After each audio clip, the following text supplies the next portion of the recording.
All right, y'all, so before we start, y'all know this is real. This is real life. This is real people. This is real situations, real life situations. All right? This video here is the disturbing case of the horrorcore. Let's check it out. The following footage of killer Richard Samuel McCroskey has never been seen before. Alright, so I'm making this video because, or if anybody finds this, I really don't know what I'm trying to say, and I'm breathtaking at what I've done, and I apologize. I know I'm gonna pay for my consequences. You know, I wish that I could have not done this, but I just lost my mind. I snapped, and I did what I did, and I gotta pay for it now, my consequences. I'm like all shaky and stuff, but like, to anybody that finds this, tell my parents that like I love them, and I'm very sorry for doing this, and there's nothing really else to say. To everybody that is probably gonna hate me for this, I'm sorry, and I had to do it. My mind just snapped. I couldn't control it anymore. That's it.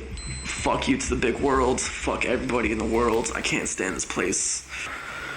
Richard filmed this video as he was living in the home of his victims and their rotting corpses. He stayed in the house with their dead bodies for days after their deaths.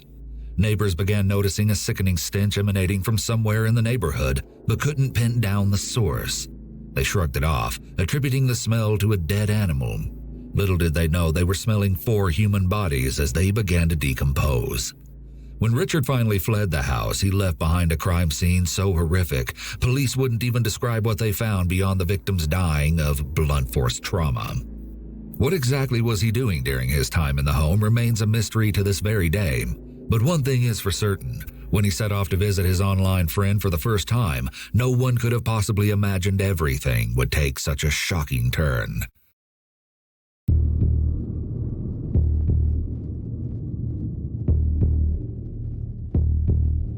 "20-year-old Richard Samuel McCroskey III was an aspiring horrorcore rapper who lived with his father and sister in Castro Valley, California." Horrorcore rapper? I've heard of hardcore rapper, The Lock, Styles P. I've heard of that before, but horrorcore? That's an actual genre now? I'm looking that up when I get off here. Richard had been relentlessly teased and harassed in high school, primarily because of his red hair and weight, but he was very submissive and didn't fight back. As a result, he dropped out of 2 different high schools and never graduated. For a while, he worked as a graphic designer and was skilled at making websites. Many described him as a quiet young man who kept to himself, but his MySpace profile showed the juxtaposition of his online and real-world personalities. Under the names Lil Demon Dog or Psycho Sam, his MySpace page was littered with references to the underground horrorcore scene, which included obscene lyrics and various depictions of murder. You can see some of the horrorcore artwork Richard displayed in his bedroom.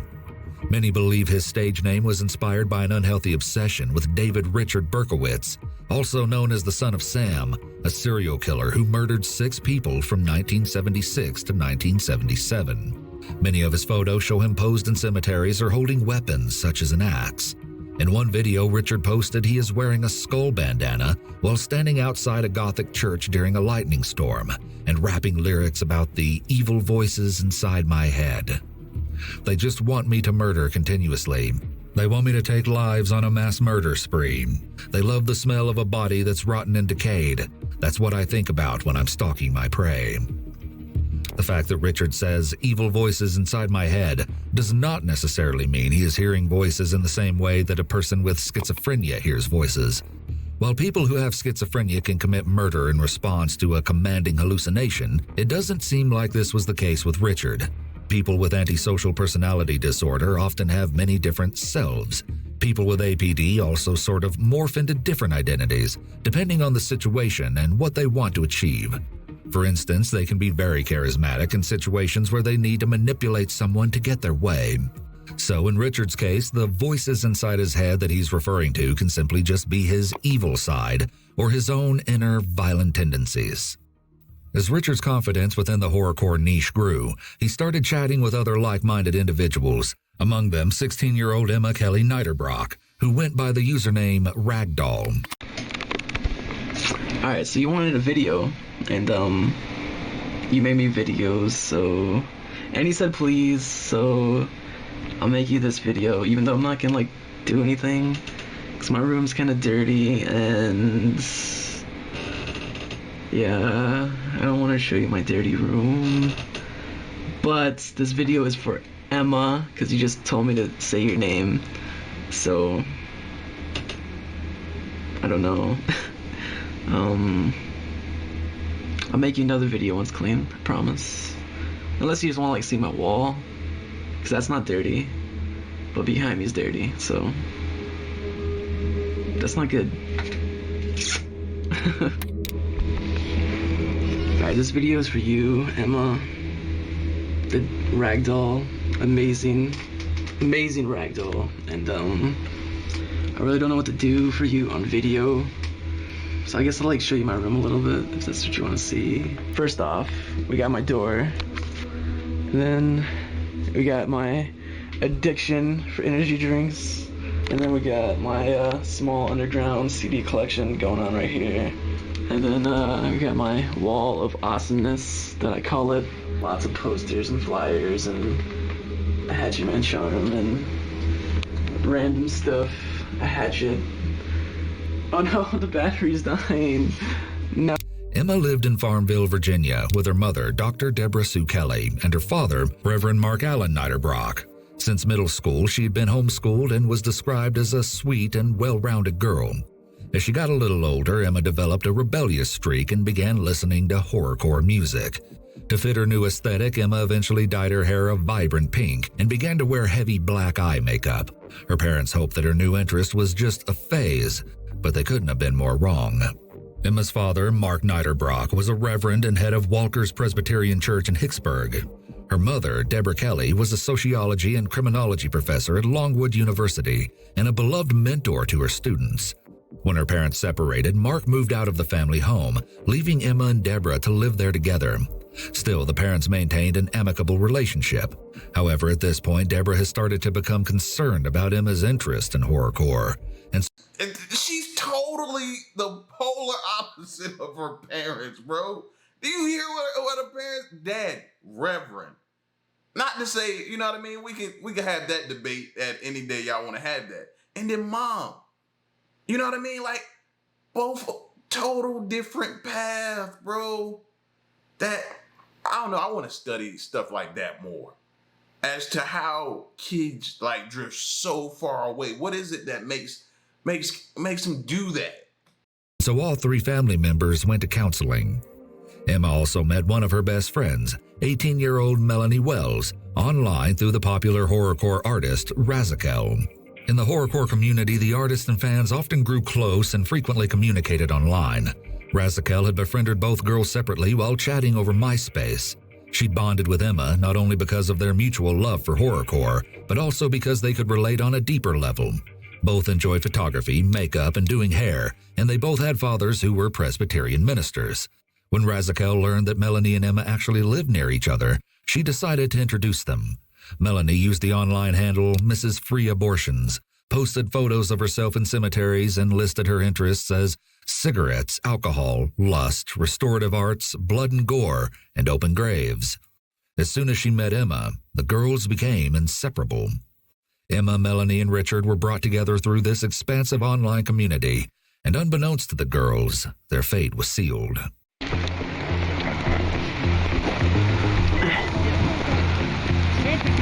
We defiled the grave, and then lightning struck seconds ago. I think we're being warned. I think we got kicked out with the rain, man. And now it's starting to rain. It's because we fucked up the grave. It's not my fault. And now it's starting to rain really hard. So, peace. Before long, the relationship between Emma and Richard turned somewhat romantic. However, while Richard referred to Emma as his online girlfriend, Emma may not have been as serious about him. Razakel says that Emma never referred to Richard as her boyfriend, but said they were close and getting closer. Still, they exchanged flirty messages back and forth for around a year before making plans to meet in person.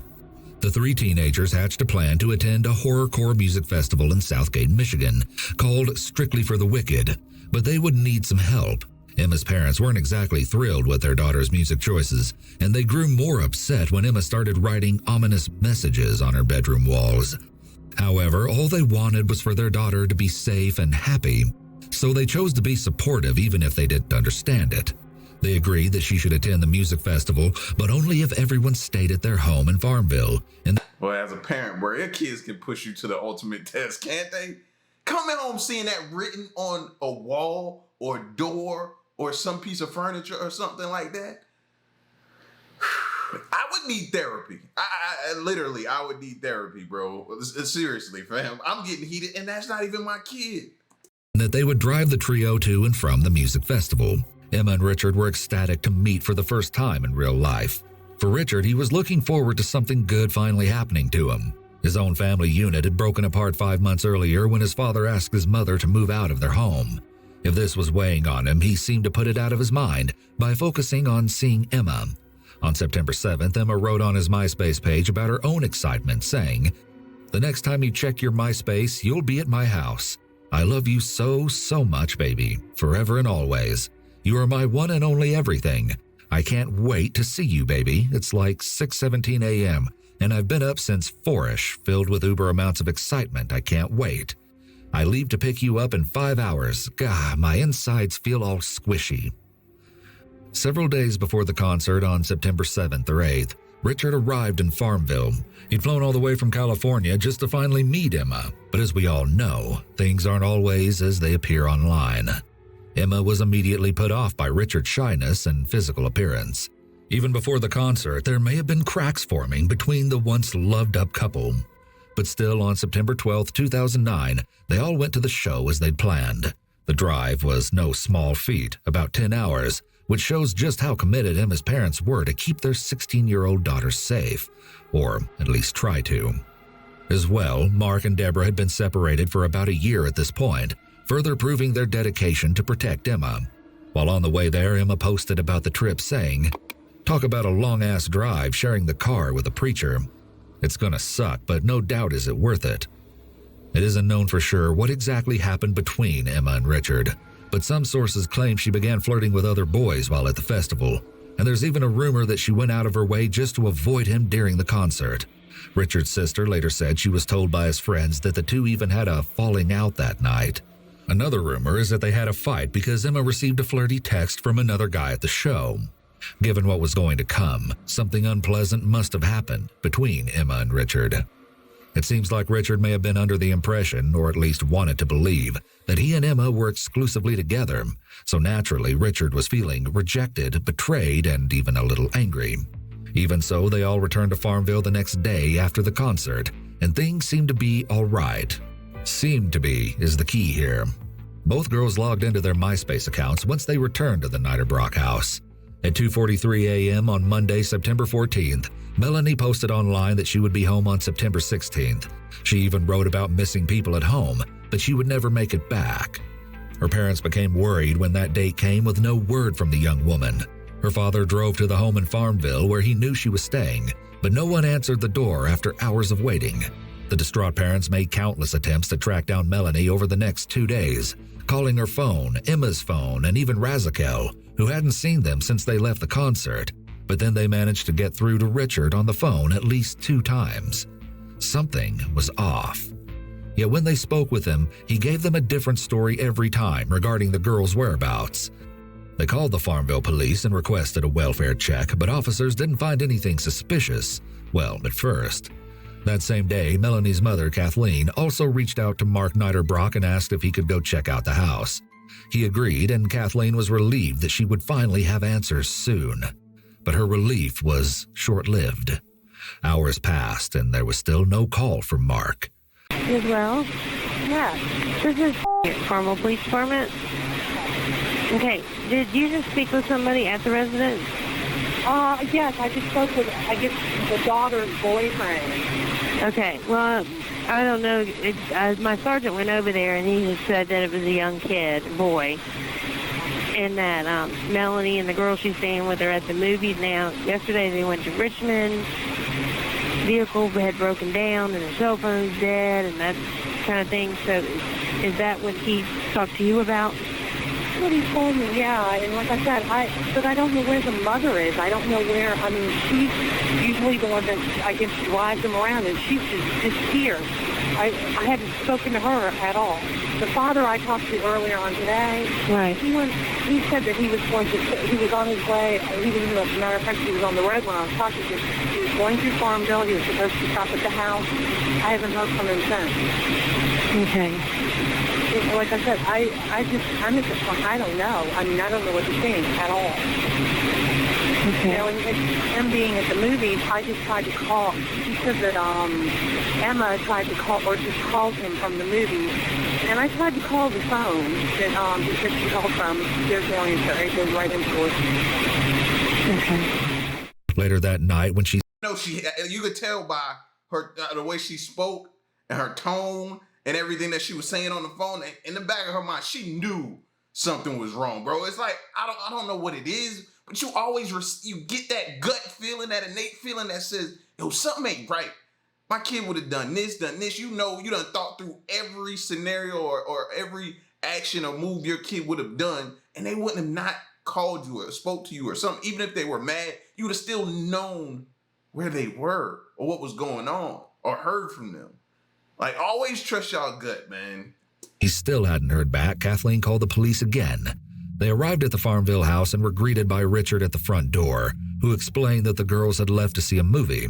The officers left without looking inside the home, but naturally, Kathleen wasn't satisfied with the answer Richard had given. She called the home and once again spoke with him, but this time, instead of giving excuses, he simply stated that the girls couldn't answer the phone. This is what doesn't make sense. I mean, my daughter was called. Right. So I just don't know what to think. What scared me earlier, she was saying, oh, there was noises in the basement coming from, in the house. And, I don't know. All right. If you don't hear anything from her, then just call us back and I'll send an officer back over there. Okay. Yeah, it just, like I said, none of this makes, any sense at all. I've heard that, they were supposed to be home by 9 this evening and then 10 and then, so I don't know. All right. Well, just try, wait and see if Melanie calls you in the next hour, and if not, call us back. Okay, I will. Thank you so much for your help. Okay. You're welcome as well. All right. Bye-bye. Kathleen insisted that Richard call the police himself because something seemed very wrong, and surprisingly, he did. Richard called 911. However, instead of revealing anything about the girls, he complained about a strange sound coming from the basement of the home. Oh, 911. Hey, can I have a police unit come by my house? Because I keep hearing sounds in the basement, and I'm scared to go down there and check what it is. Okay, what kind of sounds do you hear? Just noises, like something moving around down there. I think it's the dogs, but I'm not sure. Mm-hmm. Okay. We have 2 dogs, but one of them is upstairs. I just put him up there, and the other one might be down there, but I'm not sure if it's the dog or not. Okay, and it's in the basement. What's your name? Sam. Sam?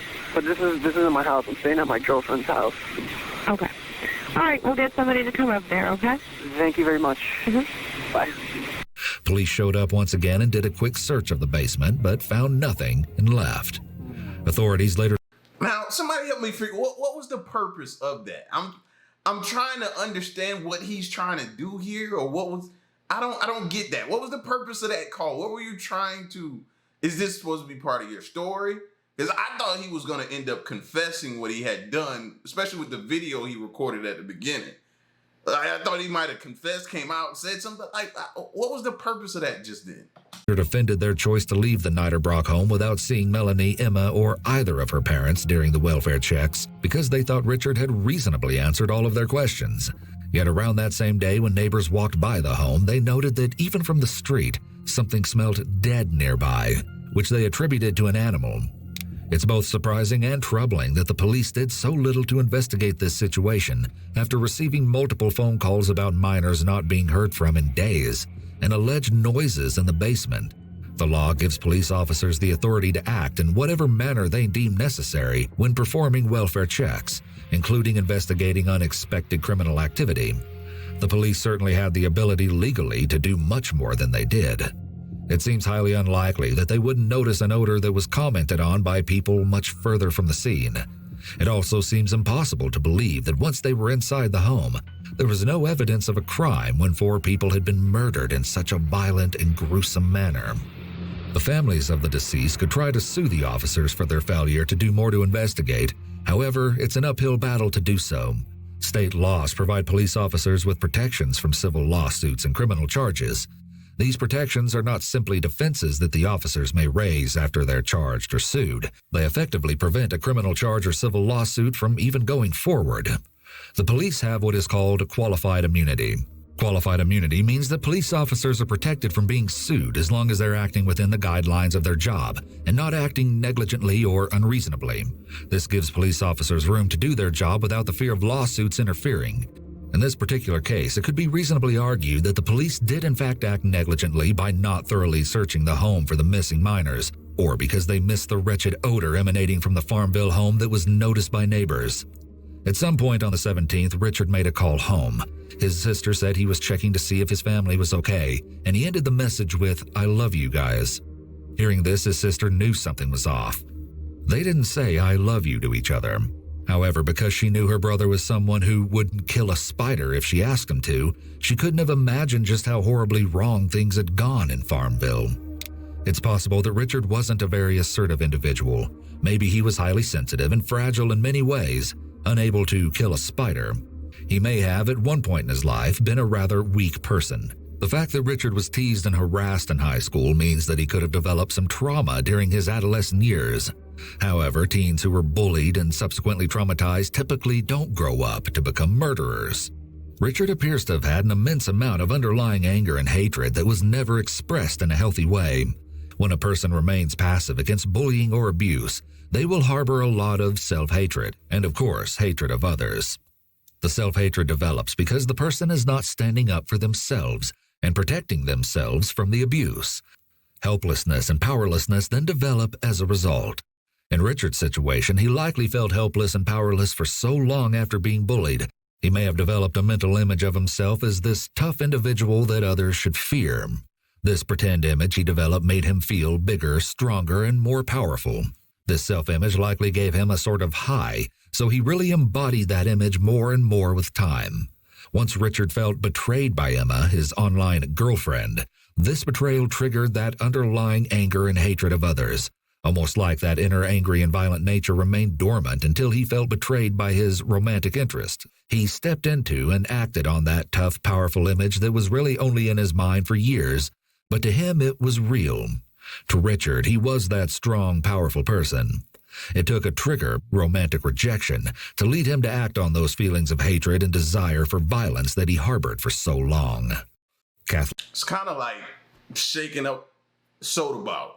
Shaking up a soda bottle, and then eventually, that's what I'm envisioning with him is going on, and kind of what happened in his situation. You shook it to the point to where it exploded, bro. Lane continued to call the police for help finding Melanie. Yes, I don't know who I need to talk to, or my daughter is with a family in Farmville, Virginia, and she's been basically missing for the past 2.5 days. I can't get a hold of her. Her cell phone's turned off. What's worse is the girl that she was staying with, nobody knows where she is. Her cell phone is turned off. This daughter's boyfriend is staying there, and I've talked to him several times today, and I've gotten different stories. But my husband went down. He was supposed to pick up my daughter yesterday, and he went down there. He arrived at about 11 o'clock in the morning. He sat there for 8 hours outside the house. Nobody showed up. Nobody answered the door. I mean, we're about 4 hours away here, and I don't know what else to do. Okay, is your husband still here in Farmville? No, he's home. He came home. Oh, okay. He was going to head back down there tomorrow to pick her up, but everybody seems to disappeared off the face of the earth, and I just don't know what to think. I checked the cell phone records with my cell phone company. The last time she used her cell phone, 1:28 in the morning on September 15th. And actually, she wasn't even, somebody called in and left her a voicemail. After relentless calls from Kathleen, Farmville police returned the following day, September 18th. But this time, they were stopped dead in their tracks by a horrific odor emanating from behind the closed front door. Knowing that sinister smell all too well, officers swiftly entered the home and stumbled upon what they later described as a slaughterhouse.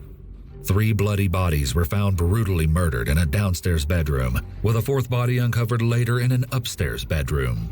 The unrecognizable victims were identified as Mark Niederbrock, Deborah Kelly, Emma Niederbrock, and Melanie Wells. Melanie, Emma, and Deborah had been mercilessly bludgeoned to death in their beds as they slept. Several weapons were discovered at the crime scene, but experts believe the injuries were specifically from a wooden splitting maul taken from the family's own backyard. When Mark had shown up to check on the girls, he had been attacked from behind with the same instrument. Because there was no evidence that Mark had tried to fight back, it looked as though he'd been ambushed as he entered the house. The father had been beaten so viciously that the hardwood floor under him was nearly destroyed and soaked with blood. None of the 4 victims had any defensive wounds, and all had died from blunt force trauma to the head. Both Mark and Melanie's bodies had been moved down to Emma's room with her corpse in a twisted effort to clean up. Authorities were horrified at the chilling crime scene, but more than that, they were faced with the realization that during their previous visits to the home, they had unknowingly missed the gory evidence. But something was missing. There was no sign of Richard anywhere. Earlier that same day at around 4 in the morning, Richard had stolen and crashed Mark's car. Unaware of the horrors he had committed at that time, or that the car he crashed was his getaway vehicle, a police officer issued him a summons for driving without a license. The officer even went as far as to help secure him a ride with the tow truck and simply let him go. Richard was dropped off at a convenience store around 6 a.m. by the tow truck driver, who reported that Richard had an overwhelmingly foul, putrid odor. The smell was so strong he even noticed it inside the crashed vehicle. He said Richard stunk like the devil, and he was forced to roll down the car windows and stick his head outside. The fresh air didn't help much because he still heaved visibly twice. Yet Richard didn't seem to mind the foul smell. During their trip, the driver also... Yeah, he gone. He gone. When you can just have that scent, yeah, and you can just walk around with it on you, you're gone. He's no longer Richard, I don't think, at this point. Also noticed that Richard had red marks on his neck that looked like hickeys. When he commented on them, Richard claimed that his girlfriend gave them to him. In fact, he was so comfortable with the driver that he admitted the 2000 Honda he just wrecked belonged to the father of his girlfriend. Once at the convenience store, Richard then called for a cab to take him to Richmond International Airport. In a strange turn of events, on their way to the airport, the taxi was pulled over by a police officer for speeding. Apparently unconcerned, Richard had simply calmly exited the vehicle and had a smoke by the side of the road while the incident was sorted, as though he didn't have a care in the world, even after 2 very close calls with police officers. Little did anyone know the true horror he had left in his wake. Just hours after the grisly crime scene had been discovered, a man named Andres Shrim called the police. Shrim was the boyfriend of the horrorcore rapper Razakel. He went by the stage name Sectanic the Soulless, and his record label was called Serial Killin' Records. In his call to the police, Shrim said that one of Richard's friends had spoken to him recently and said that Richard was noticeably upset and that he had made some disturbing comments, including that he had killed someone, maybe even a couple of people. The police were now certain that Richard was the perpetrator in the 4 horrific murders. They circulated a photo of him from his MySpace account in an attempt to track him down. It wasn't long before officers found Richard sleeping in the baggage claim area on September 19th and arrested him before he could hop a flight back to California. The cold killer had actually left behind a piece of paper at the crime scene containing the exact address of the airport. His grand escape plan had been to wait in the airport for a flight in 2 days. At some point, he must have panicked because he attempted to buy a ticket for an earlier plane, but it was too expensive, so all he could do was wait, which is exactly how police found him.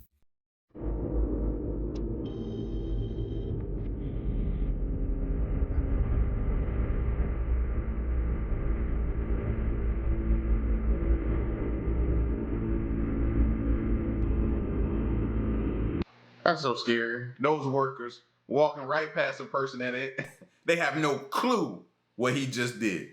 And he could have lost it and did something in that airport. It's amazing to me, man. the type of people we brush shoulders with or walk past with on a daily.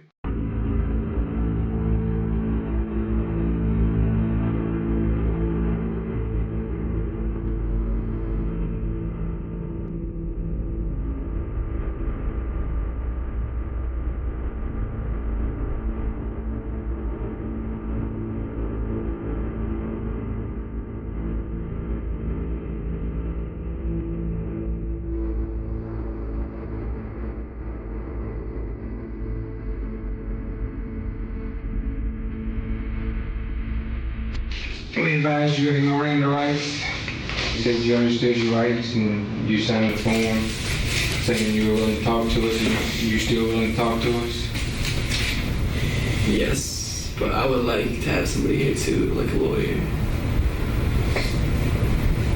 Okay, that is your option. So are you invoking your right to remain silent? Yes. After he was arrested, it was noted that his clothing was totally caked in gore, as he hadn't changed or bathed since committing his atrocious crimes. Many pointed out after the news broke of Richard's arrest that, ironically, one of his songs was titled, "I Kill People for Real." It appears that sometimes life really does imitate art. But after his arrest, many were left with more questions than answers. While Richard claimed to have chosen the 8-pound maul as the murder weapon because he thought nobody would suffer, he also allegedly drank beer, smoked marijuana, and might have taken painkillers for a migraine headache before the killings. It's hard to know if he planned what he did next, or if it was the result of his rage because of his and Emma's faltering romance, or even if the cocktail of substances pushed him over the edge. Rather than go to trial and risk the death penalty, Richard accepted a plea deal, and almost 1 year later, he pleaded guilty to 2 counts of capital murder and 2 counts of first-degree murder. His defense attorney tried to claim that Richard expressed remorse and that he said he felt bad for what he had done. Yet as he left court, he gave onlookers a sinister, slight smirk, further proving his wickedness. Richard Samuel McCroskey III was given 4 consecutive life sentences, and as part of the plea bargain, he waived his right to an appeal. Since the case never went to trial, a clear motive in the savage murders has never been released. When asked why he had done it by reporters as he was brought back to Farmville, Richard had simply responded, "How did you do it?" Jesus told me to do it. His sister later denied that his response was a sign of psychosis. Instead, she said that this was just his sense of humor and that he was being sarcastic. Several theories exist surrounding a possible motive for the barbaric attacks. The most popular is that Richard was either jealous of the attention Emma was giving other young men, or angry because she rejected him. If this is the case, Melanie and both of Emma's parents had tragically just been in the wrong place at the wrong time. Richard's attack on Emma's parents and her friend Melanie could have been purely due to the fact that they were present in the home, and therefore would be witnesses to what he wanted to do to Emma. It's also possible that he felt humiliated by Melanie too, and maybe by Emma's mother. When Emma decided that she wasn't interested in Richard romantically, maybe he got the cold shoulder from Emma, her mom, and Melanie. Emma's father, on the other hand, may have just literally been in the wrong place at the wrong time. Richard may have crossed a threshold when he succeeded at committing his first 3 murders, so killing one other person, Emma's father, was easier for him. This further supports Richard being a total psychopath, because if, let's say, the murders would have been an impulsive move that occurred because of his anger and obsession with Emma, a crime of passion, and because he was intoxicated, any half-normal person would be devastated and likely wouldn't have killed another person, a 4th person. However, in Richard's case, he didn't mind adding to his murder tally, even after having days to reflect on what he did, and even after spending days in the presence of those lives he ended. I believe this really shows the depths of his psychopathy. Richard could have very likely just have been a ticking time bomb. It's possible that anyone that really triggered his anger and past traumas would have been the victims of murder at his hands. In this case, it was Emma, her parents, and her friend Melanie. Maybe it was only a matter of time, and for the right circumstances to be present, for Richard to finally fully embody that persona of a strong, powerful person. However, Richard reportedly told the cab driver who brought him to the airport that he'd gotten into an argument with Emma after overseeing a text message she received from a guy she met at the festival, saying he loved her and wanted to be with her. This is similar to the rumor about her texting another guy while at the concert. Richard told the cab driver that Emma had become angry with him for invading her privacy, but he claimed that to avoid arguing with her, he waited for her to fall asleep before he left. The cab driver noted that Richard seemed like a nice young man. He was very polite and well-spoken, and he spoke passionately about Emma. Of course, he'd already killed Emma at this point, at least 2 days earlier. The report by the cab driver reveals some important details about how people with antisocial personality disorder tend to present themselves. They can certainly be very polite and well-spoken. It's not surprising that the cab driver's initial impression of Richard was that he seemed like a nice young man. This is likely what happened with Emma. Richard was probably very charismatic during their online interactions. However, once she really interacted with him more closely, she probably realized the unappealing antisocial traits and didn't want to have anything to do with him, thus leading to her rejection of Richard, which then triggered his anger. It makes sense that Richard would speak about his passion for Emma to the cab driver, despite having killed Emma 2 days earlier. Sociopaths who commit murders will often refer to their victims in an affectionate way after having killed them. People with APD take possession over people and things quite frequently due to their sense of entitlement and lack of empathy or consideration for the needs and rights of others. Therefore, the fact that Richard murdered Emma could have been at least partly due to feeling that if he can't have her, no one else can. Or he may have believed that Emma could not exist if she doesn't belong to him. He wanted to get back at Emma for rejecting him. Very little evidence has ever been publicly revealed about what happened during the several days that Richard was alone in the home with 4 rotting corpses. He didn't move the bodies into Emma's room until after the first time the police showed up at the house for a welfare check, meaning he was living in the home while surrounded by bloody bodies. The self-recorded videos are some of the only pieces of evidence we have that tell us about Richard's state of mind during this time. What we do know is that he took the time to film himself as he contemplated taking his own life. Alright, I'm making this video because it's in my final minutes of being alive, and to anybody that finds this, I want you to tell my parents I love them deeply, and I'm very sorry for doing this. To my brother, Sinister, aka Eric, and Emily, I love you guys deeply, and I'm sorry for going this route. I know I said I'd turn myself in, but I'm not gonna do that. I can't do that. I can't pay those consequences, so I gotta do what I gotta do, which is gonna be over there, if you can see that. I'm not gonna tell you what I'm gonna do, because I'm sure you guys know what I'm gonna do. I'm really sorry, but it came to this. But I'm gonna get going and do what I gotta do. I'm gonna pay my consequences. So, my last words before I go: fuck you to the world, fuck everybody in it. I can't stand this place. Fuck your God. And no, I'm not a nut rider, but fuck your God. SKR, Wicked Intent. Life, peace. Many were quick to blame the horrorcore genre for the mass murder because of the way the music seems to glorify murder. But support and part of me wants to do that too. Several times during this video, I wanted to jump out and just go in on horrorcore genre, even though I know nothing about it, right? At the same time, I also have this internal conflict about movies. You know what I mean? I like to watch horror movies. I've been that way since I was a kid. And it didn't turn me into that. So can we, this is a conversation that needs to be had. It does. Because I'm pretty sure a lot of people watch action movies. A lot of people watch, and a lot of times in those action movies, it's from start to finish. Somebody probably died in the first 30 seconds of the movie sometimes. So maybe we need to go deeper than that and see what it is. They made a lot of diagnoses and different things in this video that we may need to look more into. The social aspect, different, all the kind of different things that could have been going on. You know? I wish I had the answers. And clearly, they want to blame the genre of music. And they can, but that ain't going to stop anything. Reporters argue that the music is merely a dark fantasy. and only those suffering from mental health issues would carry out such a heinous act. But regardless of his musical preferences, this was a rage-fueled attack against a teacher, pastor, daughter, and friend at the hands of absolute evil. The Farmville community will forever remember and mourn the losses of those 4 innocent lives. And we also have to say, a lot of people who commit heinous crimes they could be into R&B music. They could be into love music and still travel down that road. So can we blame that? I don't know, man. I don't have the answers, but it's definitely something we gotta figure out, because I know it's a lot of parents dealing with children that they're afraid could potentially travel down a road like this.